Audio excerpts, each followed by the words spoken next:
आजकल पीसीओडी काफ़ी common problem बनता जा रहा है और ये एज स्पेसिफिक भी नहीं रहा है। अगर फीमेल को पीरियड स्टार्ट नहीं हुए हैं और डिले होते जा रहे हैं, उसमें भी हमें मिल रहा है कि उनको पीसीओडी की शिकायत है और रिप्रोडक्टिव एज में तो ये काफ़ी कॉमन है ही।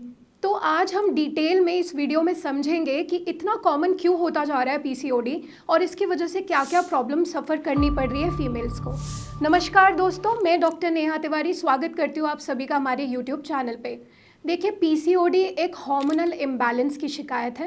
दैट मीन्स अगर फीमेल की बॉडी में फीमेल हार्मोन ही कम हो जाए और मेल हार्मोन जिसे हम एंड्रोजन्स बोलते हैं वो बढ़ने लग जाए, तब उनकी पीरियड साइकिल डिसरप्ट होने लगती है, उनको फर्टिलिटी इश्यूज डेवलप होते हैं और उसी को हम पीसीओडी बोलते हैं।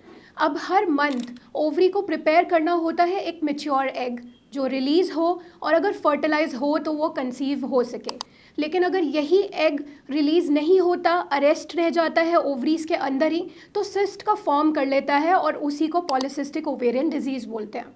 सबसे कॉमन रीज़न इसलिए ये बनता जा रहा है क्योंकि आजकल का जो लाइफस्टाइल है वो बहुत ज़्यादा ख़राब है। दैट मीन्स बहुत ज़्यादा शुगरी ड्रिंक्स हैं और बहुत ज़्यादा कार्बोनेटेड बेवरेजेस को फीमेल्स कंज्यूम कर रही है।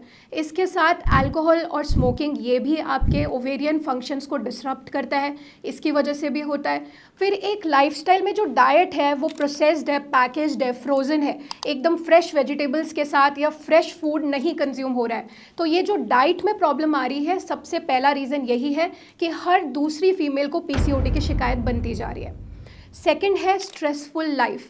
अब अगर इस तरह की लाइफ है जो 9 to 5 है, आप जॉब पे हैं, आप पूरे दिन सीडेंट्री लाइफस्टाइल को फॉलो कर रहे हैं, तो आपका ना वॉक हो रहा है ना एक्सरसाइज हो रहा है, तो आपकी बॉडी में इंसुलिन रेजिस्टेंस डेवलप हो सकता है और जितना ज़्यादा इंसुलिन रिलेटेड इश्यूज होगा उतना ज़्यादा आपका ओवेरियन साइकिल हैम्पर हो सकता है। सेकेंड रीज़न ये बहुत ही कॉमनली देखा गया है कि बहुत सीडेंट्री लाइफस्टाइल है, वर्कआउट सेशंस है नहीं, उसकी वजह से भी पीसीओडी हो रहा है। थर्ड, ओबेसिटी, जो कि बहुत ज़्यादा बढ़ता जा रहा है वर्ल्ड वाइड और बोला जाता है कि हार्ट डिसीजेस का सबसे कॉमन रीज़न ओबेसिटी है। पर ओबेसिटी एक फीमेल के अंदर हार्मोन को भी डिसरप्ट करता है।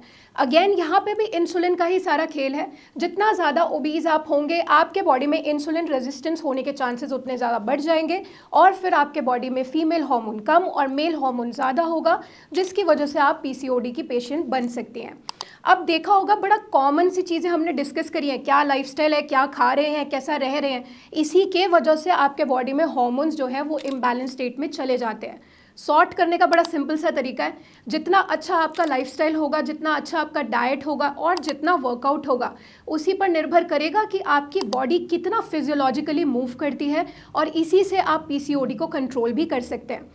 हाँ, साथ में आपको कुछ हर्ब्स, कुछ आयुर्वेदिक दवाइयों की ज़रूरत ज़रूर पड़ सकती है क्योंकि हमारे पास एक काचरा नाम का ड्रग होता है, मेडिसिन होता है, जिसका काम होता है आपके बॉडी में हार्मोन को बैलेंस करने का। और आपने नोटिस किया होगा काफ़ी सारे लोग आजकल इसकी टी के फॉर्म में भी इसे ले सकते हैं, जैसे काचना टी, हिबिस्कस टी। तो ये सब चीज़ें जो आजकल इतनी कॉमन होती जा रही है, ये इसलिए हैं क्योंकि अगर आप इसको कंज्यूम करते एज अ मेडिसिन तो बहुत पहले ही अपने हार्मोन को बैलेंस स्टेट में ला सकते थे। बहुत ही ईजिली आपने समझा होगा इस वीडियो में कि क्यों पीसीओडी इतना कॉमन हो रहा है और बहुत ही सिंपल स्टेप्स हैं उसको क्योर करने के लिए भी। अगर आपको फीमेल संबंधित कोई भी तकलीफ है या आपको भी पीसीओडी डिटेक्ट हुआ है तो आप नीचे दिए गए नंबर पर संपर्क कर सकते हैं, हमारी टीम के साथ कनेक्ट कर सकते हैं।